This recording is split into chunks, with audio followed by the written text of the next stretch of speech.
नमस्कार दोस्तों, आपका स्वागत है आपके अपने यूट्यूब चैनल स्मार्ट स्टडी में। आज की क्लास में हम लोग देखने वाले हैं आरआरबी ग्रुप डी एग्ज़ाम की 27 नवंबर की थर्ड शिफ्ट। कौन सी? 27 नवंबर की थर्ड शिफ्ट के क्वेश्चन देखेंगे कि किस प्रकार के क्वेश्चन जो हैं थर्ड शिफ्ट के पूछे गए थे दोस्तों। इस क्लास में हम 100% करेक्ट क्वेश्चन जो है कराने वाले हैं आरआरबी ग्रुप डी 27 नवंबर की थर्ड शिफ्ट की। और अभी जो है आरआरबी ग्रुप डी की 27 नवंबर की फर्स्ट और सेकंड शिफ्ट की जो है वीडियो भी नहीं बनी है, क्योंकि क्वेश्चन भी हमें उनके पूरे मिले नहीं हैं। तो जैसे ही सारे क्वेश्चन बच्चों द्वारा भेजे जाएंगे, हम वीडियो बना के आपको बता देंगे और वीडियो डाल देंगे, तो आप लोग देख लेना। फिलहाल थर्ड शिफ्ट के क्वेश्चन हमें मिल चुके हैं और थर्ड शिफ्ट की क्लास हम आज बना रहे हैं और देखते हैं कि किस प्रकार के आज की थर्ड शिफ्ट में क्वेश्चन पूछे गए थे। उससे पहले यदि आप लोग अभी तक स्मार्ट स्टडी यूट्यूब चैनल पर नए हैं और चैनल को अभी तक सब्सक्राइब नहीं किया है, तो चैनल को सब्सक्राइब कर लीजिए और बेल आइकन को प्रेस कर लीजिए, ताकि आने वाली वीडियो का नोटिफिकेशन सबसे पहले आप लोगों को मिल सके। जो लोग अभी तक smart study official Telegram channel को ज्वाइन नहीं किए हैं, तो वो सभी लोग टेलीग्राम चैनल को ज्वाइन कर लें। टेलीग्राम चैनल की लिंक जो है आपको डिस्क्रिप्शन बॉक्स और कमेंट बॉक्स में मिल जाएगी। टेलीग्राम लिंक पर क्लिक करके आप लोग उसे ज़रूर ज्वाइन करें और एग्ज़ाम होने के बाद वहाँ पर क्वेश्चन ज़रूर शेयर करें। तो आज की क्लास को हम बिना टाइम वेस्ट के स्टार्ट करते हैं और देखते हैं कि पहला क्वेश्चन किस प्रकार का पूछा गया था। पहला क्वेश्चन एक रिपीटेड क्वेश्चन था कि वर्ष 2025 में Lawrence world sportsman of the year के प्रतिष्ठित खिताब से किसे सम्मानित किया गया। ये क्वेश्चन कई बार पूछा गया है, रिपीटेड क्वेश्चन है। तो इसका जो सही जवाब है option number B, Armand Duplantis. Option number B is correct है। वर्ष 2025 में जो है Laureus world sportsman of the year के प्रतिष्ठित खिताब जो है वो स्वीडन के अमांडो डुप्लांटिस को दिया गया है। Option number B is correct है। ये कहाँ के रहने वाले थे? स्वीडन के। ये फैक्ट याद रखना, ठीक है। अगला क्वेश्चन है कि केंद्रीय मंत्रिमंडल के जनगणना 2027 के लिए कितनी राशि मंजूर की है? केंद्रीय मंत्रिमंडल ने जनगणना 2027 के लिए कितनी राशि मंजूर की है? तो जो केंद्रीय मंत्रिमंडल है उन्होंने 2027 के लिए जो है 2027 के लिए जो है 11,718.24 करोड़ रुपए जो है मंजूर किए हैं। Option number B is correct है। कितने? 11,718.24 करोड़ रुपए जो है मंजूर किए हैं। अगला क्वेश्चन है कि केंद्रीय, इसका थोड़ा हम फैक्ट देख लेते हैं डिटेल से कि केंद्रीय मंत्रिमंडल ने जनगणना 2027 के लिए जो है 11,718.24 करोड़ की जो है मंजूरी दी है। यह राशि डिजिटल और पारंपरिक दोनों तरीकों से जनगणना कराने हेतु स्वीकृत की गई है। यह स्वतंत्र भारत की सबसे बड़ी प्रशासनिक कवायदों में से एक होगी। ये जनगणना जो हर 10 साल में होती है वो जनगणना नहीं है, वो तो होगी आपकी 2031 में। कब होगी? 2031 में। ये एक अलग से जनगणना कराई जा रही है, वो जनगणना के बारे में बताया गया है। जो हर 10 साल में होती है वो जनगणना जो होगी 2031 में होगी, ठीक है। तो याद रखना, वो जनगणना नहीं है जो हर 10 वर्ष में होती है। अगला क्वेश्चन है कि जून 2025 में जम्मू कश्मीर के मुख्यमंत्री कौन हैं? जून 2025 में जम्मू कश्मीर के मुख्यमंत्री कौन हैं या कौन थे? ये जो है क्वेश्चन करंट का क्वेश्चन पूछा गया है। तो ऑप्शन है मनोज सिन्हा, उमर अब्दुल्ला और महबूबा मुफ्ती या गुलाम नबी आज़ाद। तो जून 2025 में जो है जम्मू कश्मीर के मुख्यमंत्री जो हैं वो कौन हैं? वो जो है नेशनल कॉन्फ्रेंस के नेता उमर अब्दुल्ला हैं, ठीक है। उन्होंने 16 अक्टूबर 2024 को जो है 16 अक्टूबर 2024 को जो है केंद्र शासित प्रदेश जम्मू कश्मीर के मुख्यमंत्री के रूप में शपथ ली थी। तो इसका जो करेक्ट जवाब है ऑप्शन नंबर बी करेक्ट है, उमर अब्दुल्ला। अगला क्वेश्चन है कि उच्च शिक्षा में यूजीसी और एआईसीटीई की जगह एकल निकाय एकल नियम बनाने के लिए किस विधेयक को मंजूरी दी गई? उच्च शिक्षा में यूजीसी और एआईसीटीई की जगह एकल नियामक बनाने के लिए किस विधेयक को मंजूरी दी गई? Which bill has been approved to create a single regulator replacing UGC and AICTE? Option है राष्ट्रीय सुधार विधेयक, ऑप्शन बी है विकसित भारत शिक्षा अधिक्षण विधेयक और ऑप्शन सी है उच्च शिक्षा समन्वय विधेयक और ऑप्शन डी है शिक्षा नियमन विधेयक। तो इसका जो सही जवाब है ऑप्शन नंबर बी करेक्ट है कि विकसित भारत शिक्षा अधिक्षण नियम, ऑप्शन नंबर बी करेक्ट है। विकसित भारत शिक्षा अधिक्षण विधेयक को मंजूरी दी गई है। इसका उद्देश्य जो है उच्च शिक्षा में नियामक संस्थाओं को एकीकृत करना है। इससे स्वास्थ्य सरल और पारदर्शी बनेगी। ठीक है, इससे स्वास्थ्य जो है सरल और पारदर्शी बनेगा। अगला क्वेश्चन पूछा गया था कि वर्ष 2025 में किस प्रसिद्ध अर्थशास्त्री को मरणोपरांत यानी मरने के बाद जो है पद्म भूषण पुरस्कार से सम्मानित किया गया? बच्चों, पद्म भूषण से क्वेश्चन आ रहे हैं हर शिफ्ट में, एक क्वेश्चन तो आ ही जाता है पद्म भूषण से। पद्म भूषण हो गया, पद्म श्री हो गया, ठीक है, इन सभी से पद्म विभूषण हो गया। ये सभी बच्चों आप लोग तैयार कर लीजिए, इनसे क्वेश्चन जो है एग्जाम में आ रहे हैं। तो वर्ष 2025 में जो है मरणोपरांत किसे जो है पद्म भूषण पुरस्कार से सम्मानित किया गया? तो विवेक देवराय को जो है ये पुरस्कार प्रदान किया गया। ऑप्शन नंबर बी करेक्ट है। विवेक देवराय का निधन जो है 1 नवंबर 2024 को हुआ था और पद्म भूषण उन्हें साहित्य एवं शिक्षा के क्षेत्र में योगदान के लिए मरणोपरांत प्रदान किया गया है। पद्म पुरस्कार 2025 जो है इस वर्ष कुल 139 हस्तियों को पद्म पुरस्कारों के लिए चुना गया है और जिसमें से 7 पद्म विभूषण हैं और 19 पद्म भूषण हैं और 113 पद्म श्री शामिल हैं। ठीक है, पद्म पुरस्कार के लिए जो है 139 लोगों को जो है इस बार चुना गया है। अगला क्वेश्चन है कि कोयले के निर्बाध और पारदर्शी उपयोग के लिए किस विंडो को मंजूरी दी गई? Which window has been approved for seamless and transparent coal usage?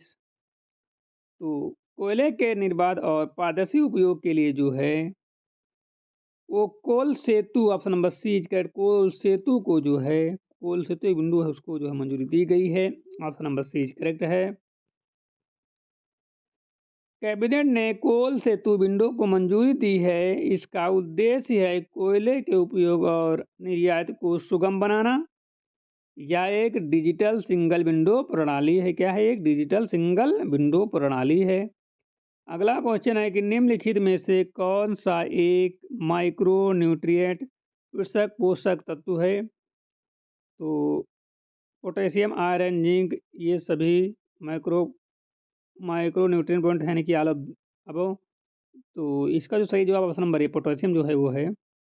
वो क्या है? वो माइक्रो न्यूट्रिएंट है, यानी कि वृहत पोषक तत्व है। थोड़ा हम इसको डिटेल में जान लेते हैं फैक्ट के साथ कि माइक्रो न्यूट्रिएंट्स वृहत पोषक तत्व वे वो तत्व हैं जिनकी पौधों की बड़ी मात्रा में आवश्यक होते हैं, जिनकी पौधों को बड़ी मात्रा में आवश्यकता होती है। आमतौर पर शुष्क भार 0.1% से अधिक होता है। माइक्रो न्यूट्रिएंट्स शुष्क पोषक तत्व वे तत्व जिनकी पौधों को बहुत कम मात्रा में आवश्यकता होती है, आमतौर पर 0.01 से 1% से कम होता है। और माइक्रो न्यूट्रिएंट्स की सूची में carbon, oxygen, nitrogen, phosphorus, potassium और सल्फर, कैल्शियम और मैग्नीशियम। ठीक है, तो यहाँ पर पोटेशियम आएगा तो पोटेशियम करेक्ट हो जाएगा। और माइक्रो न्यूट्रिएंट्स की सूची में ये माइक्रो है, ये माइक्रो है। ठीक है, इसमें जो है आयरन आता है, मैग्नीज आता है, कॉपर आता है, जिंक आता है और मोलिब्डेनम आता है, यानी कि और बोरान बी और कोलिन सील और निकल NI आते हैं। पोटेशियम सही है, ऑप्शन नंबर ए सही है, क्योंकि पौधों में जो है माइक्रोन्यूट्रिएंट्स में nitrogen, phosphorus, potassium, calcium, magnesium और सिलिकॉन शामिल हैं, जबकि आयरन और जिंक माइक्रो न्यूट्रिएंट्स में शामिल है। ठीक है, अगला क्वेश्चन कि परमाणु ऊर्जा में निजी भागीदारी की अनुमति देने वाले विधेयक का नाम क्या है? परमाणु ऊर्जा क्षेत्र में निजी भागीदारी की अनुमति देने वाले विधेयक का नाम क्या है? विधेयक का नाम पूछ रहा है। तो इसका जो नाम है वो है शांति विधेयक। Shanti bill option number 20 correct है। शांति या शक्ति? शक्ति या Shanti? Shanti. Option number C is correct है, शांति। इसका सही जवाब है शांति विधेयक। Shanti bill option number C is correct है। शांति विधेयक को कैबिनेट ने मंजूरी दी है। इससे परमाणु ऊर्जा क्षेत्र में निजी निवेश को बढ़ावा मिलेगा। यह ऊर्जा सुरक्षा के लिए महत्वपूर्ण कदम है। अगला क्वेश्चन है कि दूरदृष्टि दोष से पीड़ित व्यक्ति की दृष्टि को सही करने के लिए निम्नलिखित में से किस लेंस का उपयोग किया जाता है? दूरदृष्टि दोष से पीड़ित व्यक्ति की दृष्टि को सही करने के लिए किस लेंस का उपयोग किया जाता है? अवतल, उत्तल, बेलनाकार या बाइफोकल लेंस? तो जो है हाइपोमेट्रोपिया क्या है? यह आंखों का आवादोष है जिसमें व्यक्ति को दूर की वस्तुएं स्पष्ट दिखाई देती हैं लेकिन पास की वस्तुएं धुंधली या अस्पष्ट दिखाई देती हैं। इस स्थिति में प्रकाश की किरणें जो है रेटिना यानी कि दृष्टिफल के पीछे केंद्रित होती हैं, ना पीछे रेटिना पर। उत्तल लेंस जिसे अभिसारी लेंस या कॉन्वेक्स लेंस भी कहते हैं, वो प्रकाश की समांतर किरणों एक बिंदु पर अभिसारित इकट्ठा करती हैं। अवतल लेंस जो कॉन्वेक्स लेंस होता है, इसका उपयोग निकट दृष्टि दोष को ठीक करने के लिए किया जाता है, जहाँ प्रकाश रेटिना के सामने फोकस होता है और अवतल लेंस प्रकाश को मतलब कि अपसारित या फैलाता है। ठीक है। तो और बेलनाकार लेंस क्या होता है? बेलनाकार लेंस का उपयोग दृष्टि वैषम नामक दोष को ठीक करने के लिए किया जाता है और बाई फोकस लेंस का उपयोग जो है जरा दूरदृष्टि में होता है और जिसमें पास को और दूर दोनों की वस्तु को प्रभावित होती हैं। ठीक है। तो इसका जो सही जवाब होगा वो उत्तल लेंस होगा। Option number B is correct, उत्तल लेंस, कॉन्वेक्स लेंस। ठीक है। अगला क्वेश्चन कि बीमा क्षेत्र में एफडीआई की सीमा बढ़ाकर कितनी कर दी गई है? बीमा क्षेत्र में एफडीआई की सीमा बढ़ाकर कितनी कर दी गई है? To what extent has the FDI limit in the insurance sector been increase? 80%, 90%, 74% या 100%? बीमा क्षेत्र में एफडीआई की सीमा बढ़ाकर कितनी कर दी गई है? तो बीमा क्षेत्र में जो एफडीआई जो है बढ़ाकर 100% कर दी गई। ऑप्शन नंबर डी चेट है, 100% कर दी गई है। बीमा क्षेत्र में एफडीआई की सीमा 74% से बढ़ाकर 100% कर दी गई है। इससे विदेशी निवेश बढ़ेगा और बीमा क्षेत्र में मजबूती मिलेगी। अगला क्वेश्चन है कि पैक्स सिलिका रणनीति गठबंधन किस क्षेत्र से संबंधित है? पैक्स सिलिका रणनीति गठबंधन किस क्षेत्र से संबंधित है? Pax Silica strategic alliance is related to which sector? रक्षा उत्पादन, कृषि, प्रौद्योगिकी, महत्वपूर्ण खनिज और सेमीकंडक्टर या अंतरिक्ष अनुसंधान? तो पैक्स सिलिका गठबंधन महत्वपूर्ण खनिजों और सेमीकंडक्टर आपूर्ति श्रृंखला से जुड़ा है। भारत इसमें शामिल नहीं है। यह वैश्विक तकनीकी रणनीति से संबंधित है। तो option number C is correct है, महत्वपूर्ण खनिज और सेमीकंडक्टर। अगला क्वेश्चन है कि सीसीईए ने 2026 सत्र के लिए मिलिंग कोपरा का एमएसपी कितना तय किया? तो 12,027 प्रति कुंटल जो है तय किया। कितना किया? 12,027 प्रति कुंटल रुपये। ठीक है। समाधान इसका क्या है? सीसीईए ने 2026 सत्र के लिए मिलिंग कोपरा का एमएसपी जो है 12,027 रुपये प्रति कुंटल तय किया है और इसमें जो नारियल उत्पादक जो है किसानों को लाभ मिलेगा। ठीक है। नारियल के उत्पादक जो किसान हैं उनको लाभ मिलेगा। अगला क्वेश्चन है कि पूर्व लोकसभा अध्यक्ष और केंद्रीय गृह मंत्री शिवराज पाटिल का निधन किस आयु में हुआ? पूर्व लोकसभा अध्यक्ष और केंद्रीय मंत्री शिवराज पाटिल का निधन किस आयु में हुआ? ऑप्शन है 85, 88, 90 या 92। तो करेक्ट जवाब जो है वो 90 वर्ष की आयु में जो उनका निधन हुआ है। शिवराज पाटिल का निधन 90 वर्ष की आयु में हुआ। वे लोकसभा अध्यक्ष और केंद्रीय गृह मंत्री रह चुके हैं। उनका प्रशासनिक योगदान महत्वपूर्ण है। अगला क्वेश्चन है कि वाहनों से प्रदूषण कम करने के लिए CAQM ने किसकी अध्यक्षता में समिति बनाई है? वाहनों से प्रदूषण कम करने के लिए CAQM ने किसकी अध्यक्षता में समिति बनाई है? ऑप्शन है professor MA Swaminathan, professor Ashok Jhunjhunwala, option C हैं प्रोफेसर रघुराम राजन और ऑप्शन डी हैं प्रोफेसर अनिल काकोडकर। तो इसका जो सही जवाब है ऑप्शन नंबर बी है कि CAQM प्रोफेसर अशोक झुनझुनवाला की अध्यक्षता में समिति गठित की है। इसका उद्देश्य जो है वाहनों से होने वाले प्रदूषण को कम करना है। अगला क्वेश्चन है कि गोट इंडिया यानी कि GOAT इंडिया टावर 2025 के तहत भारत आने वाले फुटबॉल खिलाड़ी कौन हैं? तो ये जो हैं लियोनेल मेसी हैं। ऑप्शन नंबर सी करेक्ट है। ये क्वेश्चन जो है रिपीटेड है, ठीक है, क्वेश्चन पूछा जा चुका कई बार। अर्जेंटीना के दिग्गज खिलाड़ी लियोनेल मेसी को GOAT इंडियन टावर 2025 के तहत भारत आए हैं। वे विश्व के महानतम फुटबॉल खिलाड़ियों में गिने जाते हैं। अगला क्वेश्चन है कि सीनियर नेशनल रेसलिंग चैंपियनशिप 2025 में महिलाओं के 55 किलोग्राम वर्ग का स्वर्ण किसने जीता? सीनियर नेशनल रेसलिंग चैंपियनशिप 2025 में महिलाओं के 55 किलोग्राम वर्ग में स्वर्ण पदक किसने जीता? तो ये जो जीते हैं ये अंतिम पंघाल ने जीता है। अंतिम पंघाल ने महिलाओं के 55 किलोग्राम वर्ग में स्वर्ण पदक जीता। यह उपलब्धि राष्ट्रीय स्तर पर महत्वपूर्ण मानी जाती है। अगला क्वेश्चन है कि किस भारतीय पहलवान ने 16 महीने बाद कुश्ती में वापसी की है? किस भारतीय पहलवान ने 16 महीने बाद कुश्ती में वापसी की घोषणा की है? तो इसका जो सही जवाब है वो है Vinesh Phogat. Option number C के विनेश फोगाट ने 16 महीने बाद कुश्ती में वापसी की घोषणा की है। उनका लक्ष्य लॉस एंजेलिस ओलंपिक 2028 है। अगला क्वेश्चन है कि दिल्ली विश्वविद्यालय ने अपने कला संकाय सभागार का नया नाम क्या रखा है? दिल्ली विश्वविद्यालय ने अपने कला संकाय सभागार का नया नाम क्या रखा है? What new name has DU given to its Faculty of Art Auditorium? Bharat माता हॉल, स्वतंत्रता हॉल, वंदे मातरम हॉल या सरस्वती हॉल? तो ये जो रखा गया है ये वंदे मातरम हॉल रखा गया है। दिल्ली विश्वविद्यालय ने कला संकाय के सभागार का नाम वंदे मातरम हॉल रखा है। यह राष्ट्र भावना को दर्शाता है।